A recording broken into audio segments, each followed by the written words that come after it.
Hidden along the coast of Somerset, England, a construction project of almost impossible scale is taking shape. When complete, it will supply electricity to 6 million homes.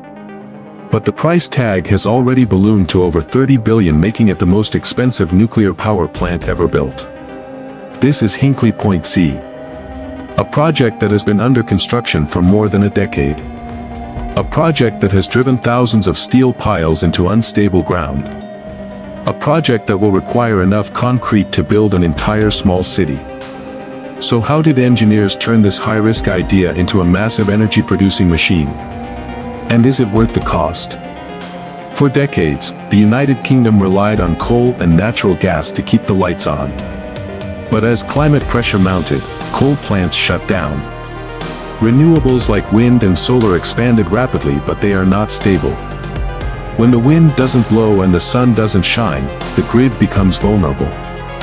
Nuclear energy became the almost inevitable answer. Stable, low carbon, and capable of running continuously for months. Hinkley Point C emerged as the centerpiece of a long-term strategy to secure Britain's energy future and meet net zero emissions goals. But with that ambition came enormous risk. Construction costs, technological complexity, and a timeline that has already stretched beyond all original estimates. Hinkley Point C sits on the southern shore of the Bristol Channel in Somerset. The area covers nearly 2 million square meters, making it the largest construction project in Europe. Its predecessors, Hinkley Point A and B, which operated from the 1960s, now look small and outdated by comparison. The reactor design is the EPR, European Pressurized Reactor, one of the most advanced and complex nuclear technologies ever developed. It features multiple layered safety systems, each capable of replacing or supporting another. This is not a plant designed simply to operate efficiently. It is a plant designed never to be allowed to fail. But the coastal soil was a problem. Weak, waterlogged, and continuously affected by tidal movement. Before any concrete could be poured, engineers carried out a massive ground improvement program. They installed approximately 29 kilometers of steel piles, driven up to 12 meters deep, to create a stable foundation for the entire structure. At peak construction, more than 2,000 workers operated daily on site, transforming a quiet stretch of coastline into a large industrial zone. 2 high-capacity concrete batching plants were built, along with dedicated transport routes, a heavy equipment jetty for oversized deliveries, and long-term logistics facilities. Once the ground was stabilized, the next phase began, pouring the plant's foundation structures. These massive concrete base slabs had to meet extremely strict precision requirements. Even small deviations in elevation or material performance could affect the installation of sensitive nuclear equipment later. The reactor area, often described as the heart of the power station, required a foundation that was both exceptionally thick and extremely stable. Concrete was produced on site and carefully controlled for temperature, moisture, and composition.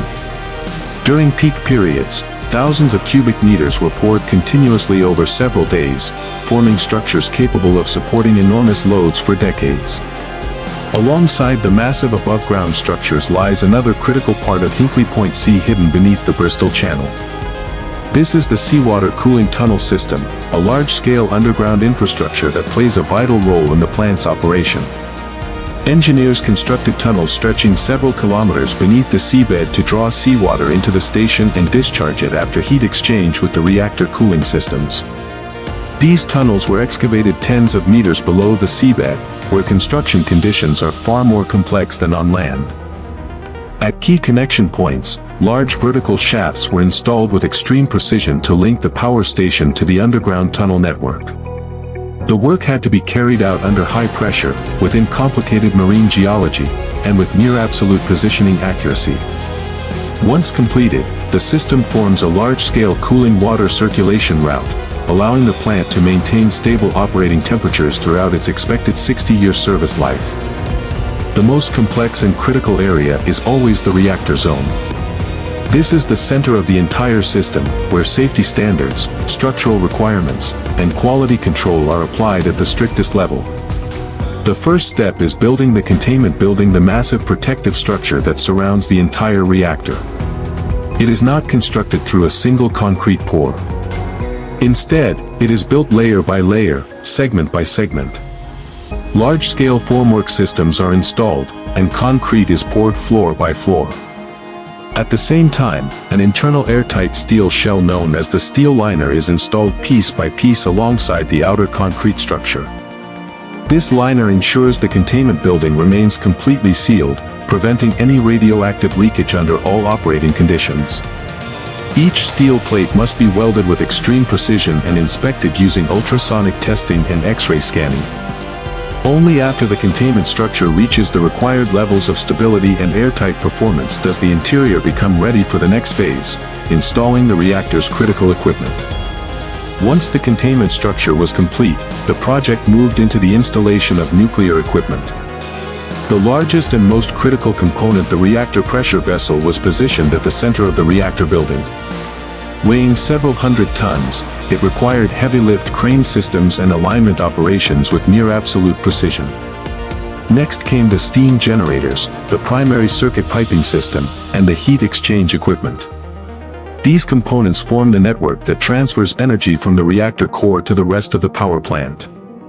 Every connection must withstand extremely high pressure and temperature during operation.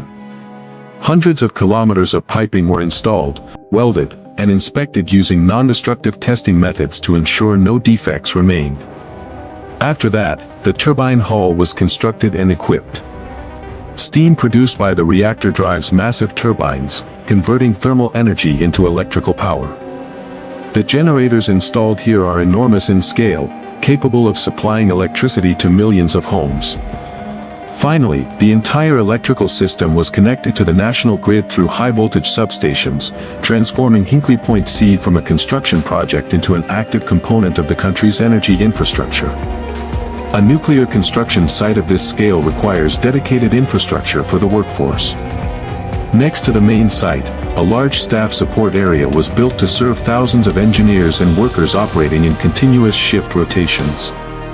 This area includes accommodation facilities, industrial dining halls, medical services, fire response units, and operational support services functioning 24 hours a day.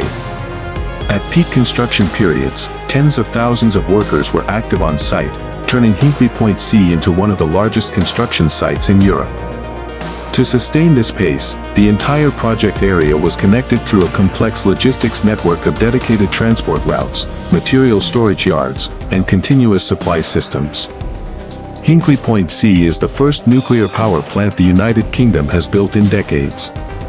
It was expected to open the way for a new generation of energy infrastructure.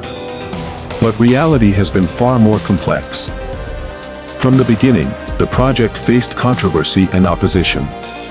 Concerns about cost, safety, and long-term effectiveness repeatedly affected progress. Construction costs continue to rise. Originally scheduled for completion in 2027 with an estimated cost of $26 billion, the plant is now unlikely to begin operation before 2030, with total projected costs revised to between $31 billion and $34 billion.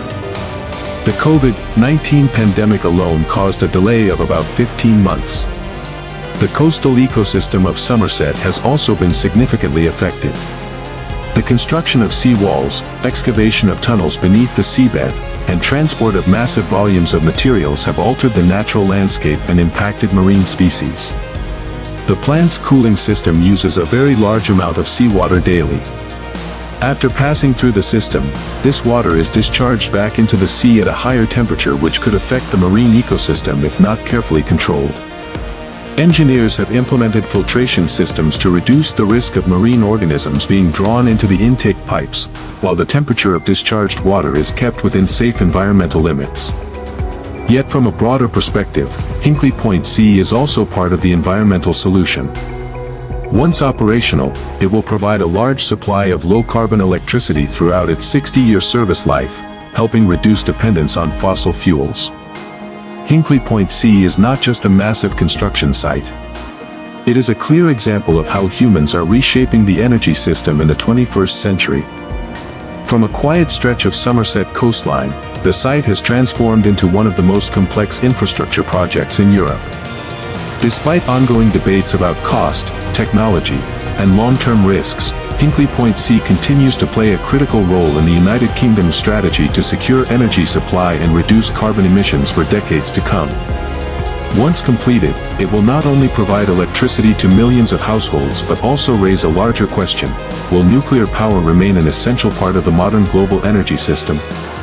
The answer will determine how the next generation of power plants is built. If you want to explore more megaprojects that are reshaping our energy future, from nuclear power plants to offshore wind farms, from grid-scale batteries to hydrogen infrastructure, subscribe to Quick Tech Process. We go inside the world's most ambitious engineering projects. We decode the technology. And we reveal what it really takes to power the future. Hit subscribe. Join the journey. The next energy gamble is already being planned.